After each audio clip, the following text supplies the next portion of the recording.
Assalamualaikum warahmatullahi wabarakatuh. Mohon izin Bu, izin memperkenalkan diri. Nama Taruni Remaja Anissa Rizfa Ramadan. Nomor Taruna 2201041, kelas TD 2.9. Izin mengirimkan ujian ulang untuk mata kuliah manajemen proyek. Langsung saja pada pertanyaan nomor 1, yaitu setujukah Anda bahwa konflik tidak selalu bermakna negatif, namun juga dapat memberikan manfaat yang positif? Untuk jawaban nomor 1, menurut saya sangat setuju bahwa setiap konflik memiliki manfaat membawa kepada perubahan yang lebih baik. Dikarenakan manfaat dari konflik itu sendiri, yaitu yang paling utama adalah mengevaluasi sistem. Mengevaluasi sistem dari perencanaan atau pelaksanaan suatu proyek. Selanjutnya juga konflik pada proyek dapat mendorong perubahan sosial. Konflik dapat memicu perubahan dalam kebijakan atau norma yang sebelumnya merugikan kelompok.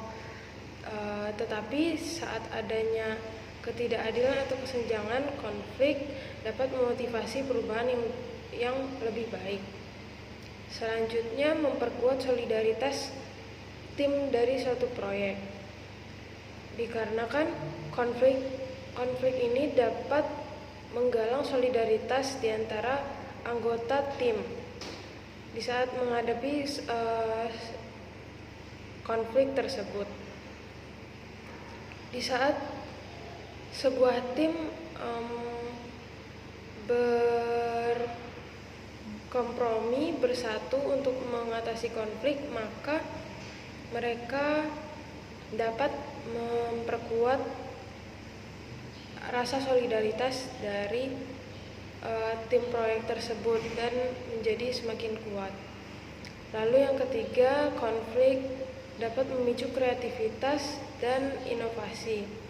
Dalam suatu konflik, maka pihak-pihak yang terkait dalam konflik tersebut akan mencoba mencari jalan keluar, mencoba mengemukakan pendapat mereka mengenai apa yang menjadi konflik dan apa yang harus dilakukan menurut mereka jika konflik tersebut terjadi, sehingga dapat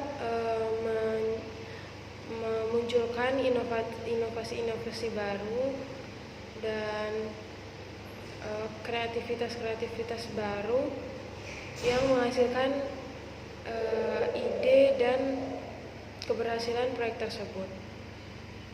Selanjutnya, jika terjadi konflik, tentu saja yang diinginkan adalah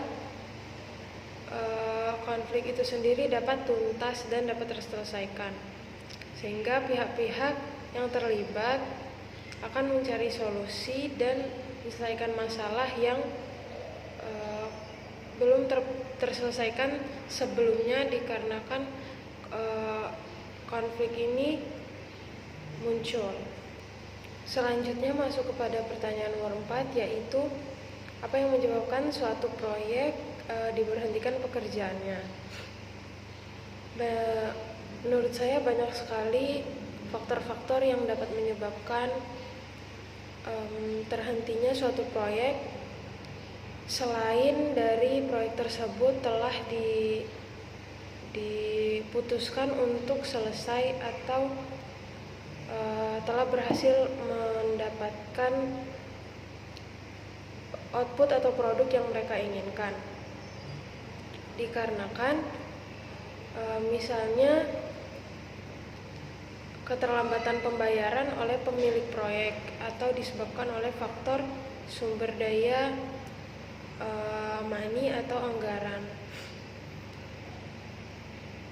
Jika pemilik proyek tidak membayar tepat waktu, maka kontraktor mungkin kekurangan dana untuk melanjutkan proyek, sehingga kontraktor harus mengurangi tenaga kerja dan pengadaan dari bahan-bahan yang digunakan untuk proyek tersebut, sambil ia menunggu pembayaran dari pemilik proyek tersebut. Selanjutnya, proyek juga dapat dihentikan dikarenakan kualitas pekerjaan dari kontraktor yang dianggap buruk. Jika kontraktor yang telah disepakati melakukan pekerjaan yang tidak sesuai dan tidak dengan kualitas yang ingin dicapai, maka bisa saja suatu proyek dapat terhenti. Selanjutnya, kualitas material yang digunakan pada proyek tersebut dianggap buruk, sehingga dengan buruknya material yang digunakan, penggunaan material yang digunakan tersebut dapat memperpanjang waktu pengerjaan dan menyebabkan kerusakan yang memerlukan pekerjaan ulang, sehingga hal ini juga dapat menyebabkan suatu proyek diberhentikan. Selanjutnya, seperti perubahan-perubahan yang tidak terduga, misalnya perubahan perintah kerja oleh pemilik proyek, mengubah jadwal, dan perubahan jadwal tersebut mengakibatkan keterlambatan proyek tersebut berhasil dicapai. Jelaskan perbedaan mengenai estimasi biaya dengan penganggaran biaya proyek. Menurut saya, estimasi biaya sudah jelas sekali bahwa estimasi adalah proses perkiraan, hanya perkiraan mengenai total pengeluaran yang akan diperlukan untuk menyelesaikan suatu proyek.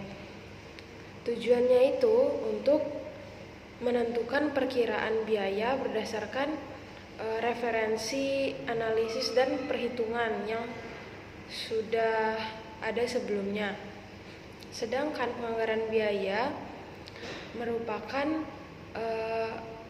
keterlibatan alokasi.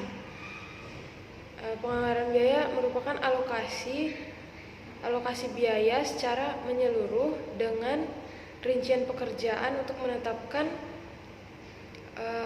tolak ukur suatu proyek sebagai ukuran kinerja yang memiliki tujuan, yaitu membuat alokasi anggaran berdasarkan estimasi biaya, sehingga estimasi biaya ini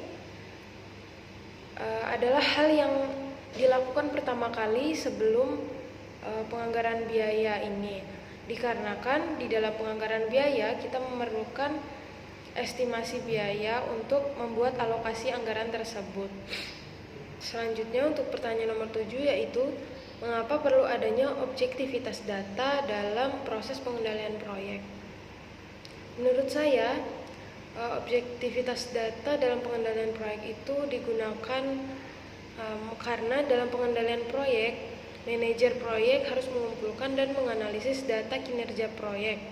Data ini mencakup informasi mengenai kemajuan proyek, biaya, resiko, dan kinerja tim.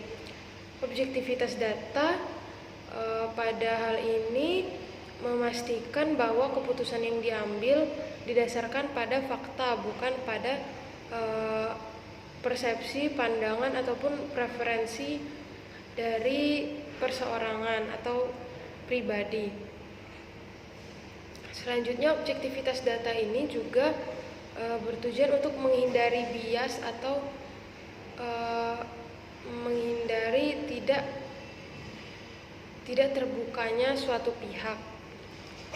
Tanpa objektivitas data, resiko terjadinya bias ini sangat tinggi karena mempengaruhi penilaian kerja, alokasi sumber daya, dan pengambilan keputusan. Dengan menggunakan data ini, data objektivitas, maka kita dapat mengurangi resiko bias tersebut. Selanjutnya,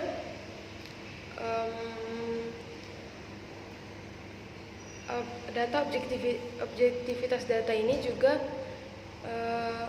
ditujukan agar suatu proyek menjadi transparansi dan akuntabilitas. Data yang objektif memungkinkan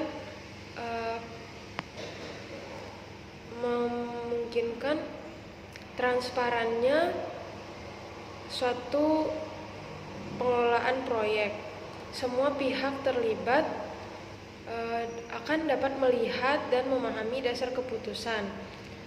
Lalu juga jika ada pertanyaan atau ketidaksesuaian, maka pada data yang objektivitas tersebut bisa digunakan untuk mempertanggungjawabkan keputusan yang diambil.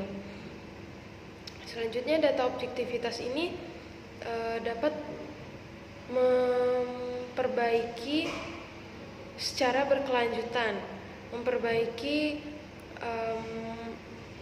konflik atau ketidaksesuaian yang ada dalam proyek, karena memungkinkan mengevaluasi kinerja dengan akurat dan dapat mengevaluasi data dan mengidentifikasi area yang perlu diperbaiki dan mengambil tindakan korektif yang sesuai untuk hal tersebut yang terjadi dalam proyek.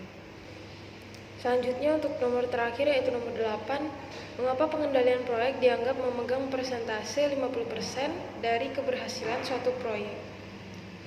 Hal ini, pengendalian proyek ini dikarenakan dapat membantu mengidentifikasi, menganalisis, serta dapat mengurangi risiko yang dapat menghambat pencapaian tujuan proyek dengan menjadi pengendali yang baik, sehingga potensi masalah dapat diantisipasi dan diatasi sebelum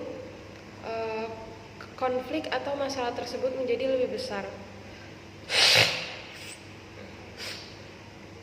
Selanjutnya, pengendalian proyek ini dianggap sangat penting dikarenakan pengendalian proyek memastikan bahwa anggaran yang telah ditetapkan dapat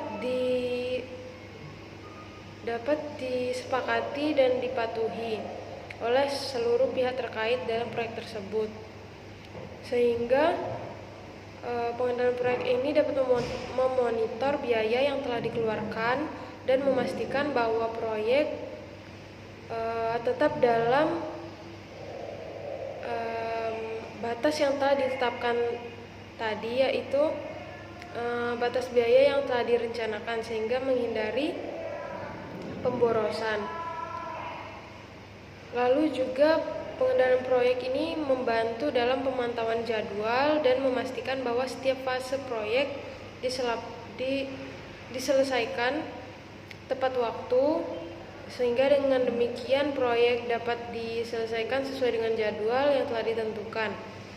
Dan juga pengendalian proyek tersebut dapat menghindari penundaan yang dapat menyebabkan peningkatan biaya. Selanjutnya, pengendalian proyek memastikan bahwa hasil akhir dari suatu pelaksanaan proyek tersebut memenuhi standar kualitas yang diharapkan,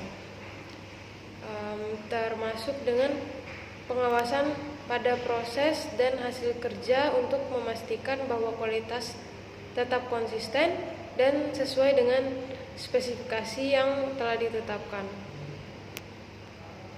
Lalu, pengendalian proyek memfasilitasi komunikasi dan koordinasi yang efektif antara pihak-pihak terkait, anggota tim dan manajer proyek, dengan adanya kontrol yang baik pada setiap anggota tim dan memahami peran dan tanggung jawabnya, sehingga dapat bekerja secara terarah, secara sinkron untuk mencapai tujuan proyek. Pengendalian proyek ini juga dapat dipantau secara berkala dan dibandingkan dengan rencana awal, sehingga hal ini memungkinkan manajer proyek untuk mengambil tindakan korektif jika ada deviasi dari rencana. Dan yang terakhir, menurut saya pengendalian proyek ini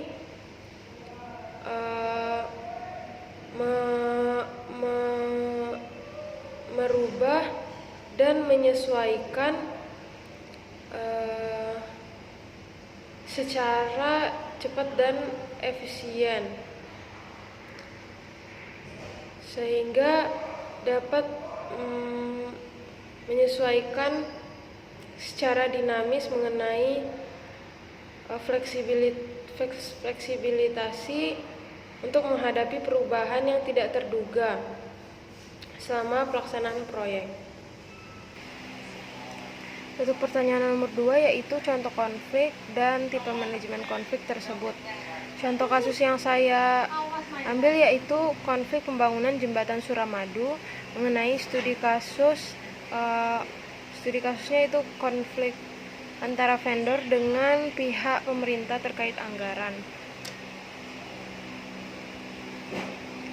Pada konflik ini penyebab terjadinya konflik dikarenakan pihak pemerintah telat membayarkan pelunasan kepada pihak vendor, serta adanya kepentingan dari pemerintah dengan merubah jadwal peresmian secara satu pihak.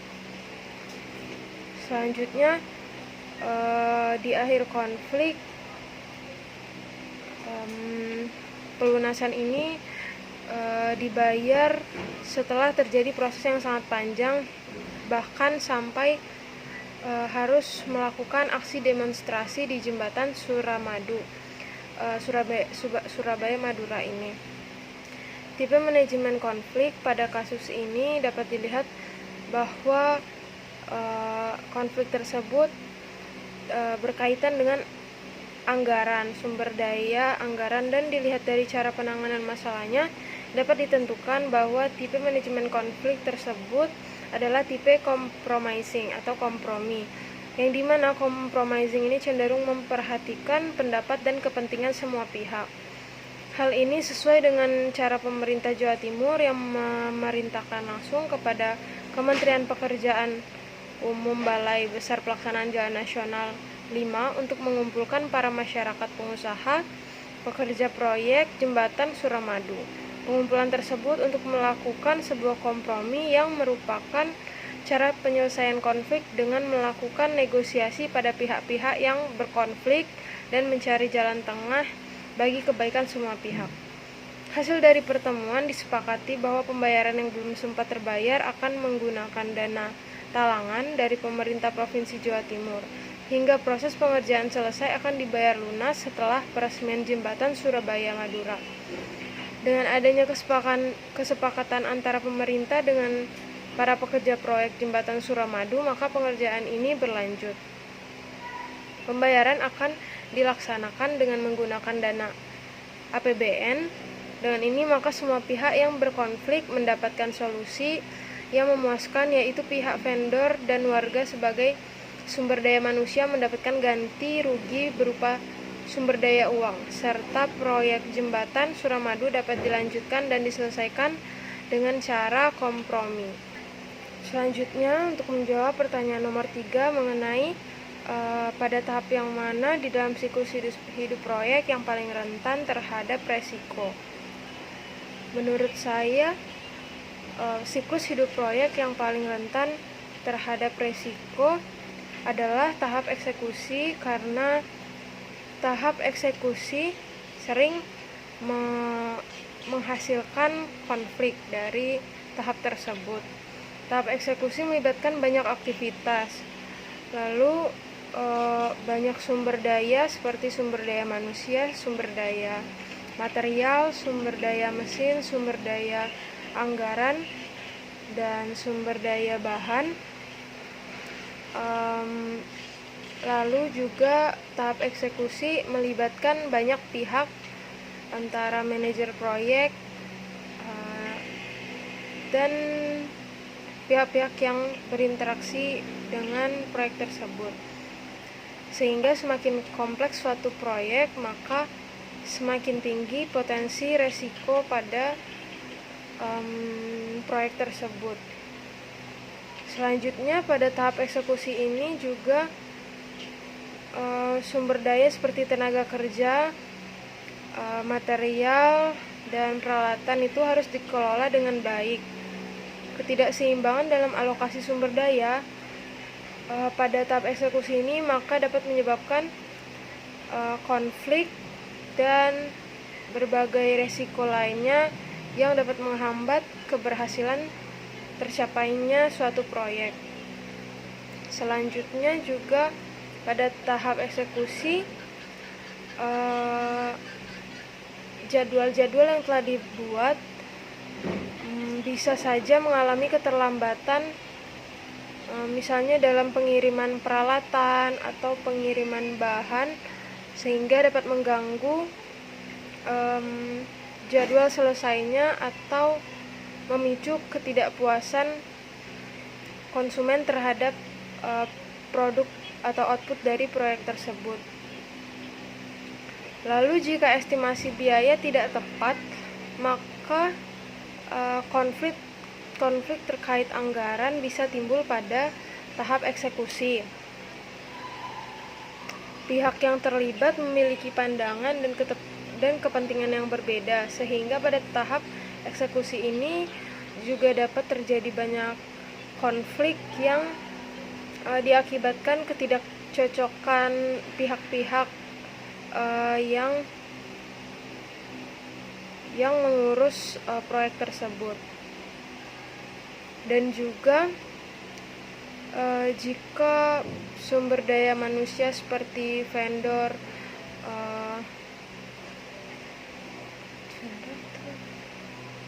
dan juga jika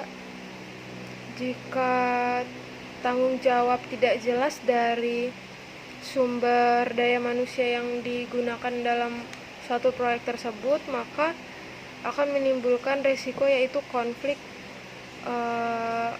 di dalam tim proyek tersebut.